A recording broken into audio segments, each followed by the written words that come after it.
जय Bhavani high school व junior college Tirakwadi तालुका फलटण या शाळेच्या माजी विद्यार्थ्यांनी सन 2002च्या बॅचच्या 10वीच्या बॅचच्या विद्यार्थ्यांनी स्नेह मेळाव्याचं आयोजन केलेलं आहे आणि अतिशय प्रेमानं त्याने आम्हाला निमंत्रित केलेलं आहे.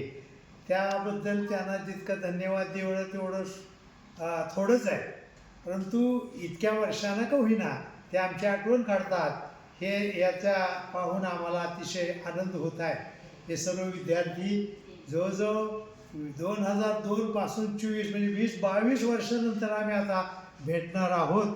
त्यामुळं खूप आनंदाचा क्षण आहे आणि या कार्यक्रमासाठी आम्हाला निमंत्रित केलेलं आहे. आम्ही यांचे जे हयात असणारे शिक्षक या कार्यक्रमासाठी उपस्थित राहणार आहोत. आपण सर्व विद्यार्थ्यांनी पण उपस्थित राहावं आणि या कार्यक्रमाचा आनंद द्विगुणित करावा अशी मी आमच्या जुन्या स्टाफच्या वतीनं आणि विद्यार्थ्यांच्या वतीनं सर्वांना विनंती करतो. जय हिंद.